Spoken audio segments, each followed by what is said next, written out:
Hello, patron, and welcome back to my life. I'm a little verklempt today, but we're just gonna power right through it. It's Writer Wednesday, where I talk about the art and business of writing and how I do what I do as an indie author. This is the first video in the newly relaunched Writer Wednesday series, and I would like to start off by talking about the fundamental building blocks of your writing career. It is, of course, your books. There's no point in me teaching you anything about how I do to succeed as an indie author if we don't first talk about your books. And today, I don't even want to talk to you about the craft of your books, the turns of phrase, the use of language, the writing, spelling, grammar, whatever. We'll talk about that later if that's something that you want me to discuss. I want to talk about your books on a higher level, the ideas and I guess the artistry behind them. Because here's the thing, in the indie author community right now, there is a subcultural tendency towards sameness, towards doing the same exact thing over and over again. This has its roots in the idea, popularized by a few successful indie authors, that you should deliver to your reader an experience that they want, an experience they are familiar with, that they crave from the genre that they read and that you write in. That is a totally valid idea, but that does not mean doing the same thing over and over again. It just does not. Your reader is looking for an experience, and they do hope your book can deliver that experience to them. But that experience is the experience of seeing something new. They want to see something or feel something that they've never seen or felt before, that feels like something entirely new under the sun. That's what draws an audience to a genre in the first place. This feeling that, oh my god, I've never seen anything like this before. That is what they want to recreate. That is what you need to worry about delivering to them. Don't get me wrong, they might enjoy a story that hits all the right notes and does the expected, but they will love a story that does something that they feel like they've never seen before. Yes, most stories have the same beats and the same arcs, but it's within the bounds of that familiarity that you can do the new thing.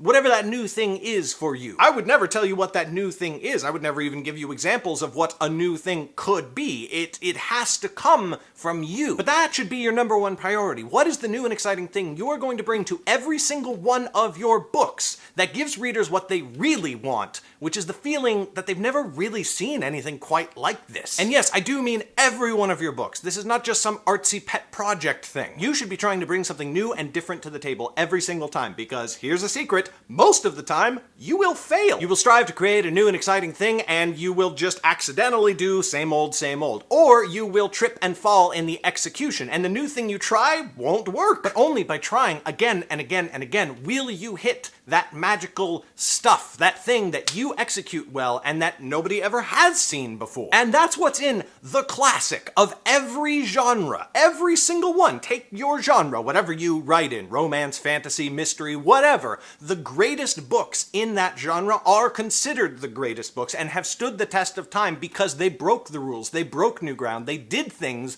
that nobody had ever really thought was a thing that you could do. I will give you 3 examples from fantasy, since fantasy is what I know and it's what I write. First, obviously, is Lord of the Rings. Tolkien wrote fantasy like nobody had ever seen before. Nobody had ever thought of writing a fantasy set in a world that you build that extended beyond the bounds of the story itself, that extended into the history and the geography and the frickin' botany. Now, of course, everyone started copying that, and so that got stale. So I would say that the next truly transformative work is the Song of Ice and Fire series, aka Game of Thrones, for those of you who only watch the show. Game of Thrones brought complex, morally gray characters into fantasy, which up to that time had just been straight up good versus straight up evil, and Game of Thrones killed its protagonist! Now understand me, it wasn't that no one had ever done that before, it's just that his was the best execution that got the right exposure at the right time, and of course was helped in the publishing industry because he was a moderately successful white man with a beard. But ever since then, everyone has been trying to write grim, gritty,